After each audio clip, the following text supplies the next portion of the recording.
What's up guys, Houndish here, and today we're jumping in with some Destiny 2 news, updates, and roundups. So we're going to talk about a hidden quest or DLC area in the game, and I'm feeling some pretty good chances of a Bad Juju quest. Really cool, huge area actually, we'll check that out. But we have a few new details about Destiny 2 New Light, cross-save and more precisely how that's going to work, as well as a few tidbits about Shadowkeep DLC and Bungie's philosophy moving forward, and that's from some of the E3 stuff that's been going on. And then we're going to talk about maxed out Chalice upgrades, updates on Nessus Barge chests, new exotic Catalyst perks, hidden triumphs, and Solstice of Heroes quests for 2019.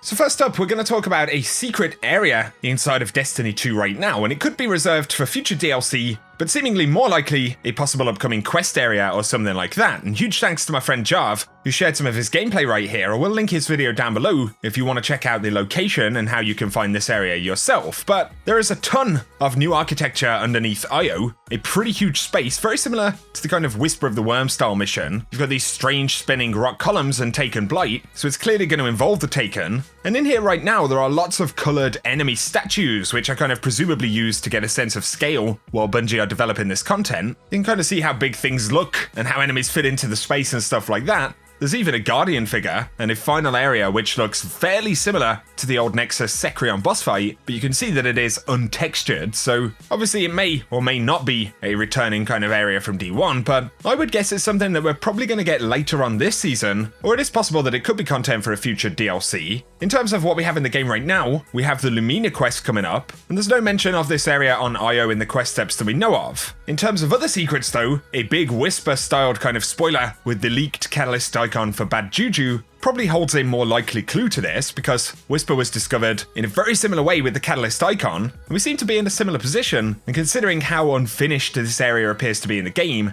and the fact that no one has found any additional information about Bad Juju, we just have an icon for it, maybe these two things are going to be connected. Of course, Bad Juju isn't an announced weapon on the roadmap, so it is supposed to be a complete secret. But yeah, with that Taken Blight, the fact that we're dealing with another Hive weapon, an upcoming quest area would be my best guess, although it is pure speculation, so I'd love to hear what you think about that, and once again you can check out how to get there in my friend Jarv's video linked below. But before we talk about more Opulence content and news, we do have some bits of new info from E3 Coliseum about New Light and Shadowkeep coming later on this year. So one of the big things that they touched on was cross-save, and basically how this is going to work is that we get to promote one set of Guardians. So we kind of select our main platform, and then we make those Guardians our mains for cross-save to play on other platforms. And Cosmo did clarify that cross-save will be fully supported on Stadia and all other platforms. He states once again that we'll choose one account that will share its progression consistently across all linked accounts on other platforms. And in the Coliseum panel, Mark Noseworthy also essentially said that players can jump to another platform and play the New Light version of Destiny 2 without buying DLC and stuff like that. And of course, New Light is free, so if you're a PS4 player, you could head over and try that. Not sure how gear and stuff will work with accounts, but another important piece of information is that you do have to purchase expansions on each platform. So if you want to play Shadowkeep on your PS4 and PC, then you will have to buy the DLC specifically on each of the platforms that you want to use. But on the subject of new content, of course, we are returning to the moon, and Bungie say that this is very much kind of experimental. They want players to discover what's happened over the last few years, and we'll be going to places on the moon that we didn't know were there. They've also stated that the new moon patrol location is double the size of the original destination, and has been kind of augmented with this new Scarlet architecture, which right now is not 100% clear as to what's actually going on with all of that, but I'm sure Eris Morn will do the explaining. They talk a little bit about beyond Shadowkeep, so for future content and seasons, according to Bungie, seasons will continue to be a major opportunity to deliver story content and go to new places. And Luke Smith said, with Season 8, 9, 10, and 11 over the next year, they do want seasons to do a better job of handing off to each other, the same way Dreaming City and the Raid kind of started the curse cycle. He said specifically that they want to have something that happens in Shadowkeep to kind of begin Season 8, and then something that concludes Season 8 and serves as a launchpad for Season 9 and beyond. So they're generally talking about kind of more world-changing and stage-setting events in the story, plus we get that confirmation that seasonal story content will still be a thing. And Bungie had said previously that starting in September, we'll be able to separately purchase which seasons we actually want to buy, so if you buy Shadowkeep, you'll get Season 8 alongside that for free. But if you purchase Shadowkeep later on, during season 9 or 10 or something, you'll get that season free and then can separately purchase any seasons, or can buy the deluxe version which comes with all of the season passes for the next year. So it is a little bit confusing, but it definitely points to a fair amount of content through year 3, right? And it does look like we'll still get content every 3 months or so, but versus the annual pass, it isn't entirely clear what it will actually look like, you know? Will we get a similar deal to the annual pass? Will this new model mean that we get more or less content for the game? Really, we'll have to wait for specifics, although the comment about story from season to season would suggest that they still have these kind of theme content drops planned.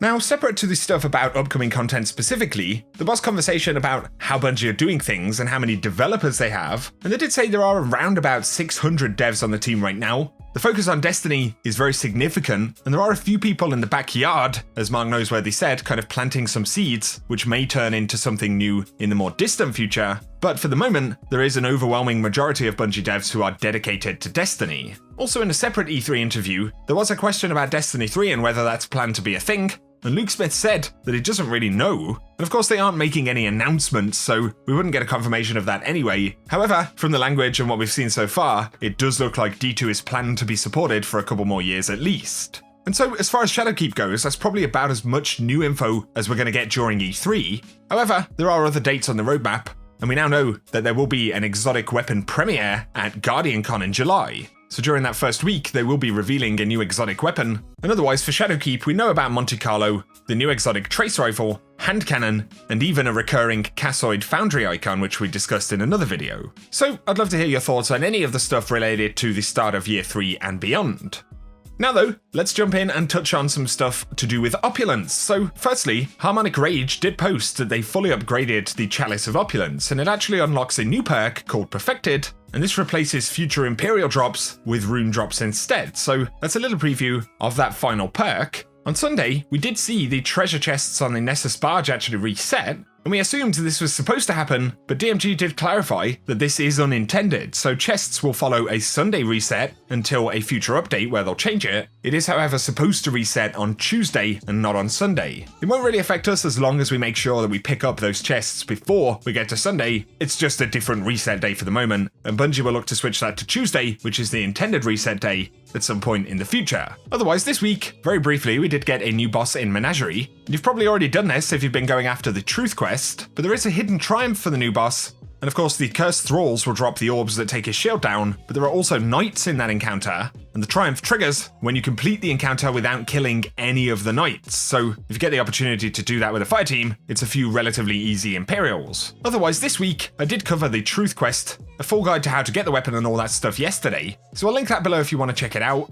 But we do have a look now at a few exotic catalyst perks that are coming into the game. So we know that a good few exotics will be getting catalysts soon, and for Malfeasance, we can now see the bonus, and it's called Big Boom. Defeating an enemy with Explosive Shadow causes a final explosion. So essentially a free additional explosion there. There is also Funeral Pyre, where Firefly deals more damage while Memento Mori is active. So for Ace of Spades, whenever the main bonus is up, Firefly is going to do a bunch more damage, which is pretty cool. And then Peerless Edge, of course, for Izanagi's Burden, will increase the damage of owned edge shots when 4 bullets are consumed. And this is the only one we currently know how to acquire, which is by having a fully upgraded Chalice in the Heroic Menagerie, so if we can get that Chalice maxed out, Heroic Menagerie will launch later this month and we'll be able to pick that up. An original bonus from D1 for the Chaperone is appearing in the database, the Survivor, where 3 rapid precision kills while the Roadborn is active will return 2 rounds to the magazine. Could potentially be a catalyst bonus for that weapon as well, but the ones we can see for Malfeasance, Ace of Spades, and the Izanagi's Burden are definitely going to be in the game. Now there are a few different bits of content that we're going to get throughout Season of Opulence. One includes the Tribute Hall. We've spoken a little bit about that, and some of the tributes themselves have been dropping early in the game, but we're not 100% on the rewards and stuff. There is, however, the Solstice of Heroes, and the introduction quest right here does have a section where we need to explore the Aerial Zone. That sounds like it's going to be a new area. One that we did see in the trailer for Season of Opulence would be in the European Dead Zone. We've got these floating rock platforms in the sky. It's a zone that looks a little bit like Trostland, but isn't actually identical. So for now, I'd guess that this is maybe the Aerial Zone, but it looks like we'll actually have to wear our Year 1 Solstice armor, or at least that is an optional part of the upcoming event. So strengthen your drained Solstice armor set's connection to the light by completing armor objectives. So unless that, of course, is new armor that we earned that's drained,